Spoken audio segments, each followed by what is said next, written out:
Header. Function header को define करने के बाद में जो भी हमारी नेक्स्ट लाइन होगी वहीं से हमारी डॉकस्टिंग स्टार्ट होगी। और दूसरा क्या होगा, इसका जो पहला कैरेक्टर होगा, फर्स्ट कैरेक्टर विल बी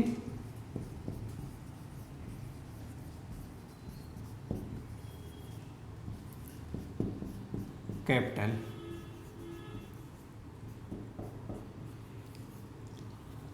और थर्ड रूल क्या है कि डॉकस्टिंग की पहली जो सेकेंड लाइन होगी वो भी क्या होगी, ब्लैंक छोड़ी जाएगी। उसके बाद में second line will be blank. उसके बाद में जो कंटेंट भी हमको लिखना होगा वो हम उसकी थर्ड लाइन में पास करेंगे। Now what is return statement. Return statement is basically अब जो फंक्शन भी हम यूज करते हैं, अगर हमको कोई भी फंक्शन हमने बनाया है, अगर हम उसको कोई भी वैल्यू हमको रिटर्न करनी है कि जब भी हम वो फंक्शन कॉल करें और कॉलिंग के टाइम पे जो भी आर्गुमेंट हैं अगर पास करें तो वो फंक्शन हमारी वो वैल्यू रिटर्न करे, तो उसको हमको करने के लिए हम रिटर्न स्टेटमेंट का यूज कर सकते हैं। ये बेसिकली क्या रिटर्न करता है, वेरिएबल्स, वैल्यूज एंड एक्सप्रेशंस। और कभी कभी क्या होता है कोई वैल्यू नहीं भी रिटर्न करता है, special type of value which is none. जो फंक्शंस भी हमको कोई भी अगर वैल्यू रिटर्न करते हैं तो वो हमारे रिटर्न स्टेटमेंट का यूज करते हैं। जैसा कि as I told you in previous example, यहाँ पर हमने क्या लिखा था कि रिटर्न ए, जो कि हमारा क्या रिटर्न कर रहा था, एरिया को रिटर्न कर रहा था। और जो फंक्शंस कुछ भी रिटर्न नहीं करते हैं, फॉर एग्जांपल उन फंक्शंस को हम क्या कहते हैं, वॉइड फंक्शंस।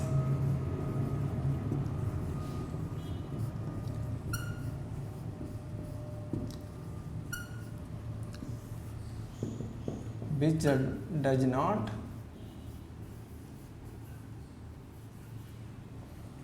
return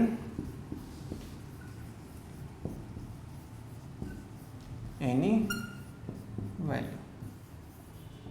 ऐसे फंक्शंस जो कोई भी वैल्यू रिटर्न नहीं करते हैं। फॉर एग्जाम्पल से hello function name and then no parameter, print hello parcel single quotes how are you.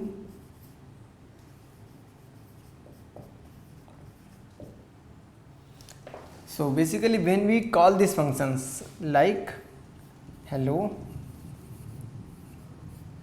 ये फंक्शन क्या रिटर्न करेगा, ये फंक्शन कोई भी वैल्यू हमको रिटर्न नहीं करेगा, या करेगा ये simply will be print hello how are you rather than returning a value. तो ये फंक्शन कोई वैल्यू रिटर्न नहीं कर रहा। इस तरह के फंक्शंस को हम क्या कहते हैं, वॉइड फंक्शंस कहते हैं।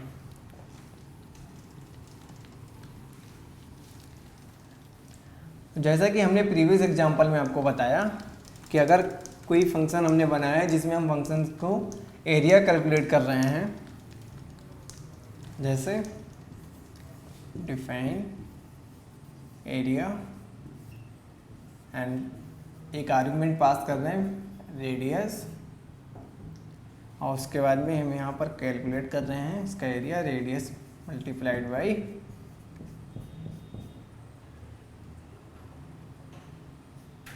एक्सपोनेंशियल बाई 2 और then returning A.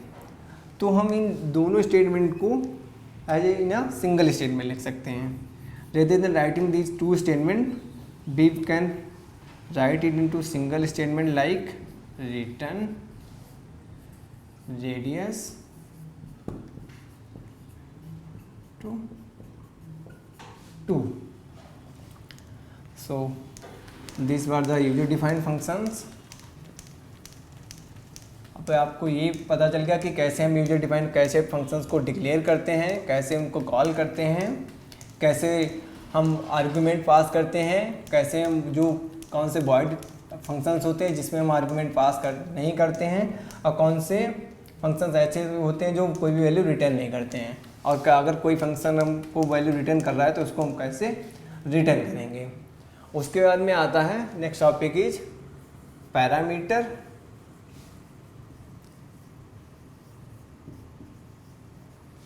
And argument.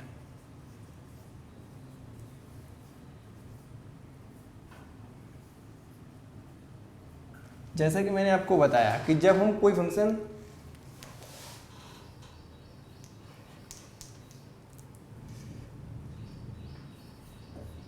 Declare करते हैं तो उस टाइम पर फॉर एग्जांपल डेफ से addition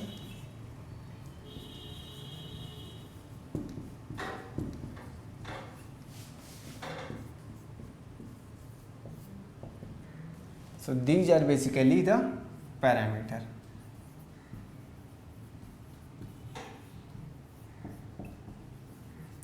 So for performing the computations we need the parameters which we have passed in the functions at the time of definition. When we call the function, जब हम function को call करते हैं, just for example अगर हम इस function को हमको कॉल करना है तो हमको इस फंक्शन को कैसे कॉल करेंगे, फंक्शन नेम एंड हमने यहाँ पर दो पैरामीटर पास किए हैं, तो जब हम इसको यहाँ पर पास करेंगे तो इन पैरामीटर्स को हम क्या कहते हैं, आर्ग्यूमेंट्स। तो when we pass the parameter at the time of calling then we call the parameters as a arguments. So basically these are the parameters and arguments. Now we move forward.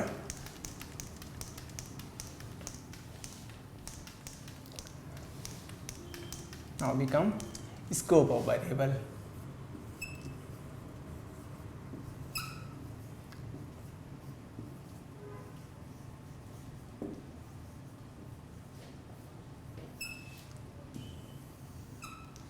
Scope is basically means जो भी programme हमने बनाया है तो कौन सा variable की accessibility कहाँ तक है, तो उस चीज़ को डिफाइन करने के लिए उस फंक्शन को, उस चीज़ को हम क्या कहते हैं, वेरिएबल ऑफ स्कोप, मतलब वेरिएबल का स्कोप।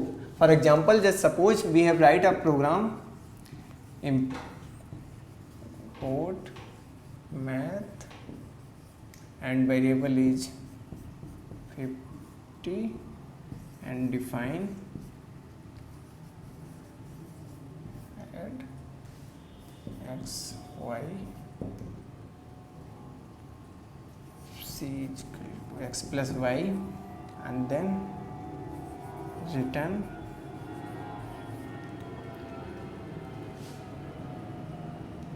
c।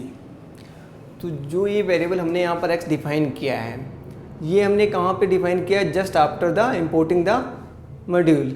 तो ये वेरिएबल हमारा क्या हुआ, ग्लोबली डिफाइन किया गया। तो इसकी एक्सेसिबिलिटी, इस चीज़ को डिफाइन करने के लिए कि इस वेरिएबल की एक्सेसिबिलिटी कहाँ तक है, कि पूरे प्रोग्राम में है या ये variable within the functions access होगा, तो इस चीज़ को डिफाइन करने के लिए हमको क्या करते हैं, उस चीज़ को हम स्कोप ऑफ अ वेरिएबल कहते हैं। बेसिकली स्कोप ऑफ वेरिएबल यही डिफाइन करता है, और दो तरह से होता है। फर्स्ट क्या होता है हमारा global scope and second one is local scope. जो वेरिएबल्स हमारे आउटसाइड ऑफ फंक्शन और within the program, first क्या होता है हमारा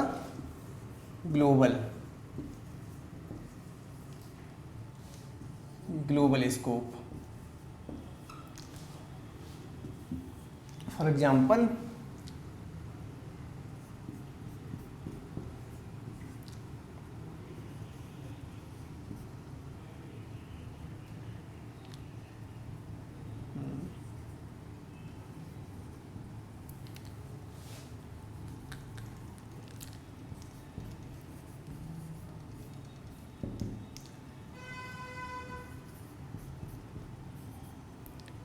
print value of x and y, x and y। and print value of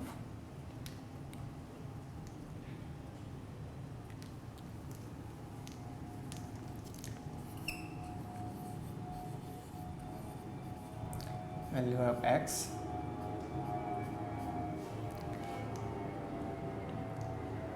तो यहाँ पर जो भी ये हमने जो x वेरिएबल एक डिफाइन किया है, ये वेरिएबल हमने outside of a function but within the program. एक प्रोग्राम दिखा है जहाँ पर हमने इस x वेरिएबल को डिफाइन किया, उसके बाद में एक फंक्शन हमने बनाया है, उसके अंदर हमने एक दूसरा वेरिएबल डिफाइन किया है x इजिकल टू 2। तो अगर इस फंक्शन को हम कॉल करते हैं, इस फंक्शन को कॉल करते हैं क्योंकि ये फंक्शन हमारा ग्लोबली डिक्लेयर है। ये क्या कैसा फंक्शन हमारा ग्लोबल वेरिएबल है।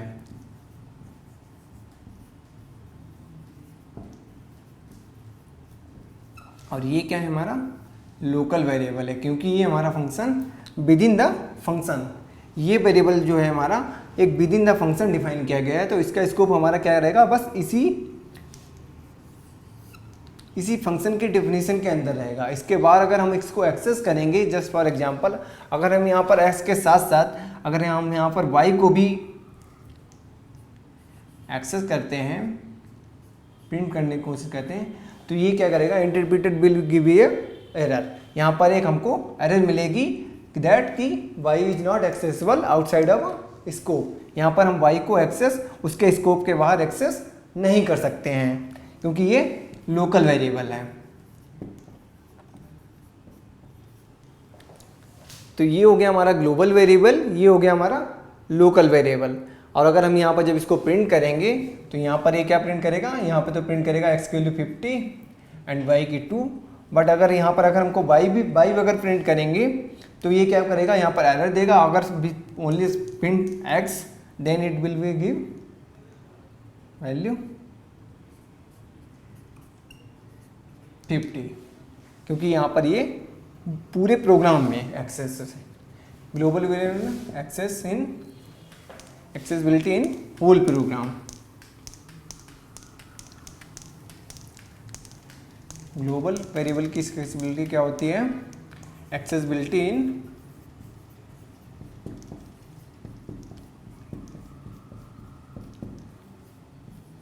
Whole programme.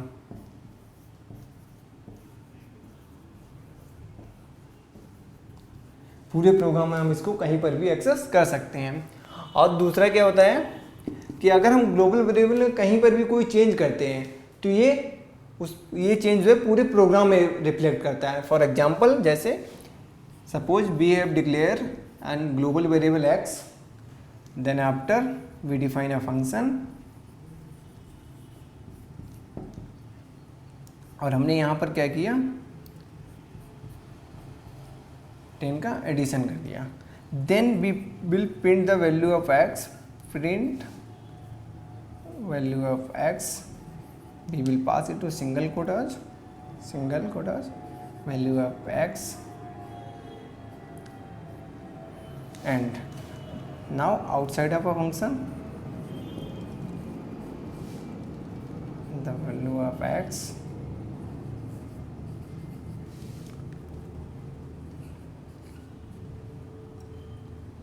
of x। तो यहाँ पर वैल्यू क्या रिटर्न करेगा, rather than printing the value 50, यहाँ पर क्या प्रिंट करेगा 60, और यहाँ पर भी 60। After the addition value will be of x will be 60। तो यहाँ पर जो वेरिएबल हमने ग्लोबली डिक्लेयर किया है, अगर हम उसमें कोई चेंजेस करते हैं तो ये वो चेंजेस उस प्रोग्राम में जहाँ पर वो वेरिएबल होगा, मतलब पूरे प्रोग्राम में जहाँ पर भी वो वेरिएबल हमने यूज किया होगा वो उस पूरे प्रोग्राम में उस चेंजेस को रिफ्लेक्ट करेगा। Now we come to local scope.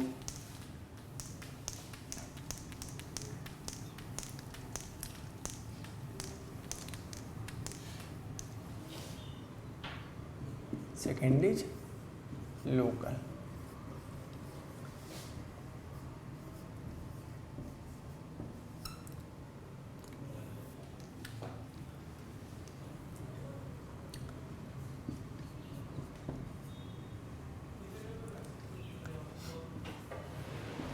define add,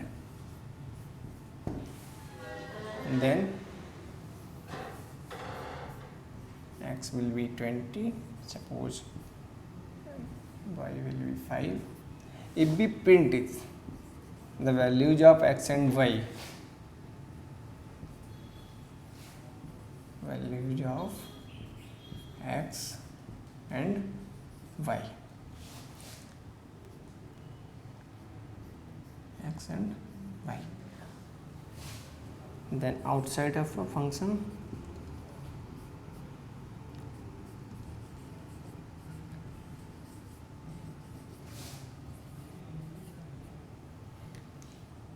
values of x and y, x and y. Here interpreted will be given error because x is a local variable.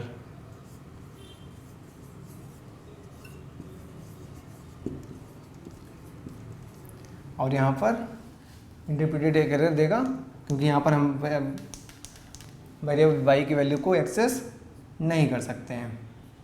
Will give B 2 and इधर 20 and 5.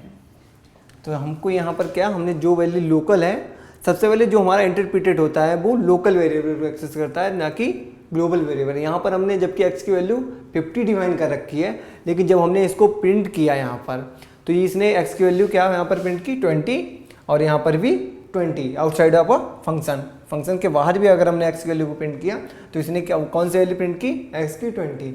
और अगर हमको इस function को यहाँ पर globally लेना है तो उसको हमको क्या करेंगे,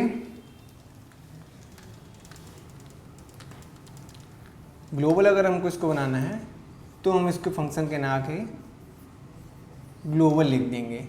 नाउ अगर अब हम इसको प्रिंट करते हैं तो ये वैल्यू क्या प्रिंट करेगा, जो ग्लोबल वाली वैल्यू होगी वो प्रिंट करेगा. तो ये था कि वेरिएबल, किसी भी वेरिएबल का स्कोप कहाँ तक है, वो प्रोग्राम में एक्सेसिबिलिटी उसकी कहाँ तक है, लोकली है. अगर कोई वेरिएबल हमने with in the function define किया है तो उस वेरिएबल की जो एक्सेसिबिलिटी होगी वो विद इन द फंक्शन होगी, और अगर आउटसाइड द फंक्शन और विद इन द प्रोग्राम किया है तो वो, और एज अ ग्लोबल अगर डिक्लेयर किया है तो वो within the whole program होगा. Now default argument.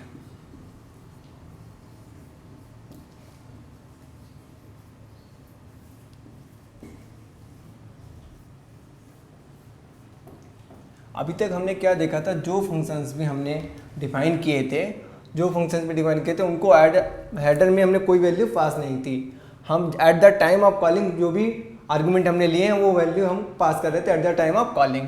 लेकिन हम यहाँ पर ऐसा भी कर सकते हैं, कुछ value rather than passing eight the time of calling हम उनको क्या कर सकते हैं कि पहले से डिफॉल्ट आर्गुमेंट की तरह पास कर सकते हैं. For example def keyword, suppose add here, pass a message and another argument times is equal to 1 और कॉलन. इसके बाद में क्या किया, प्रिंट मैसेज जो भी था. अब जब इस फंक्शन को हमने कॉल किया ऐड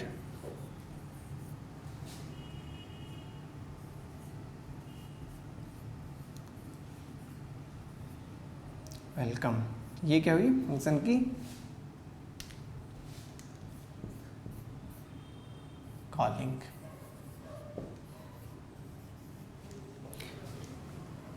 सेकेंड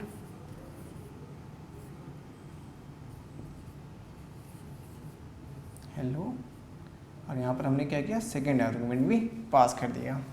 तो ये हमारा प्रिंट क्या करेगा, हेलो और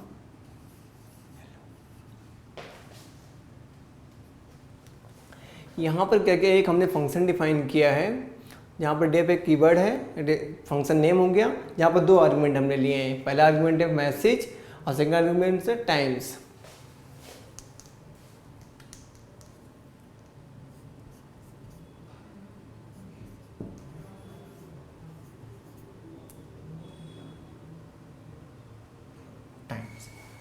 तो जब हमने यहाँ पर पहली बार इसकी कॉलिंग की, जब पहली बार कॉलिंग की तो हमने क्या किया, सिंपल एक आर्गुमेंट पास किया, ना कि दो।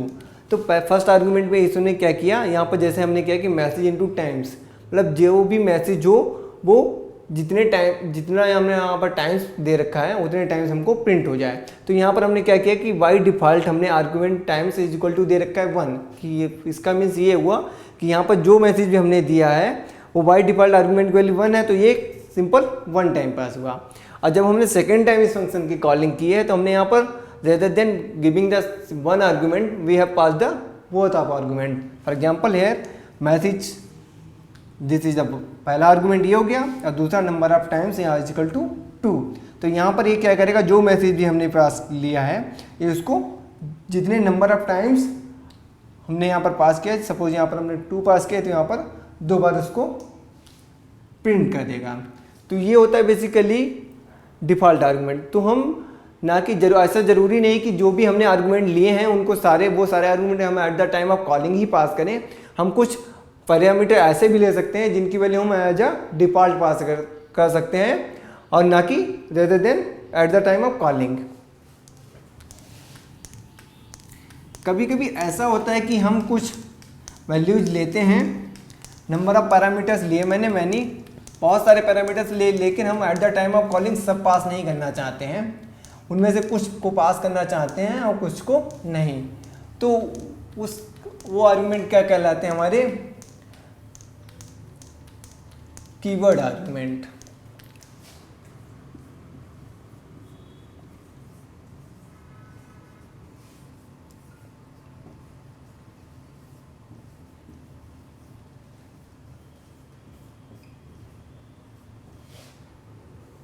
Keyword arguments for example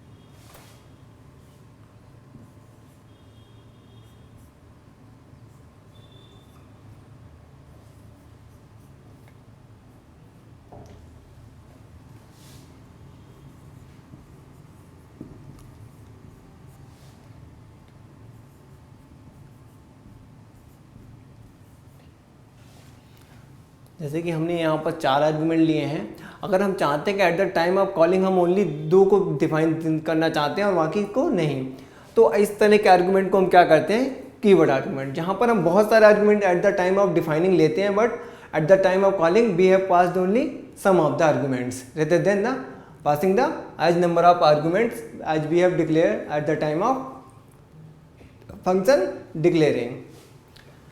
same अगर फॉर एग्जांपल अगर हम कोई लेते हैं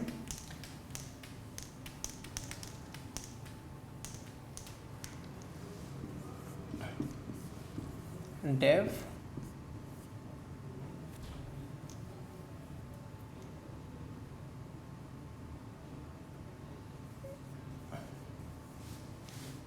a is equal to 1, b is equal c, colon print।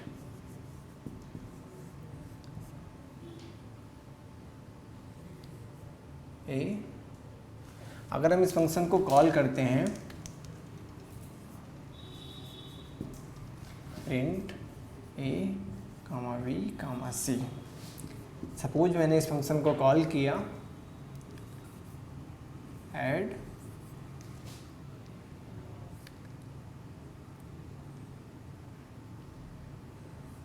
p is equal to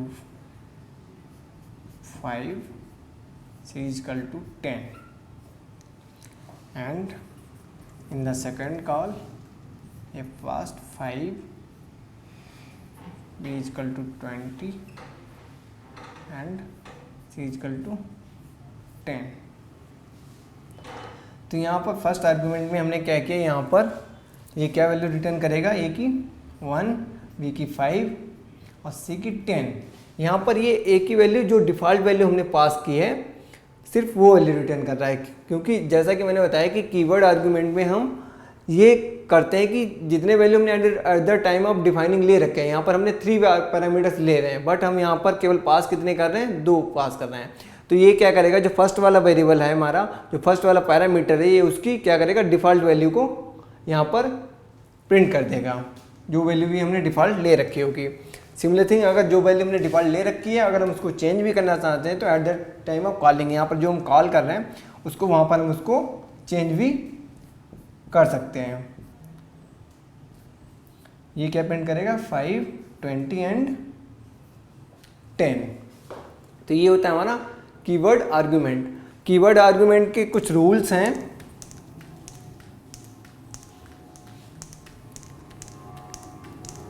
जैसे कि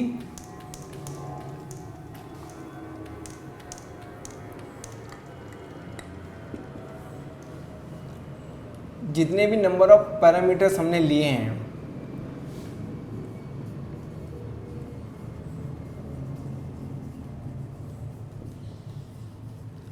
at the time of defining the function,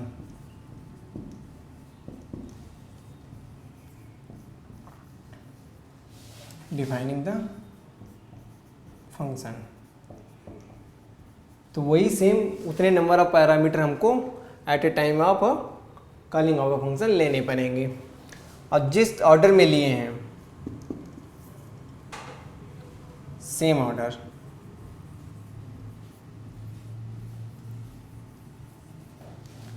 third, जो हमारा डिफ़ॉल्ट आर्गुमेंट होगा वो हमेशा हमारा राइट साइड में होगा। Default argument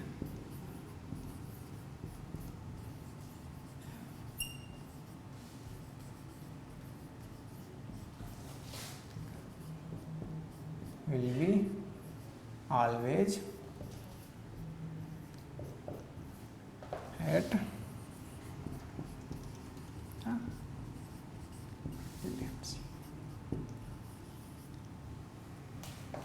So these are basically some rules of using keyword arguments, and there are also some advantages of using keyword arguments. For example,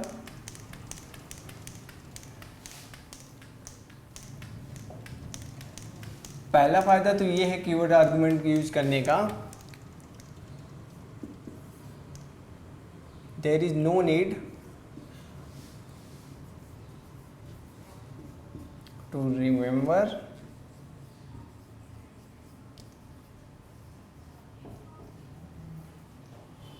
the number of parameters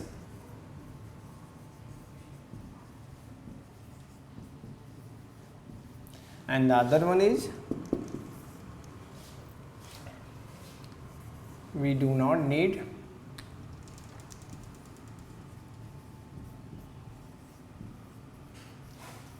to pass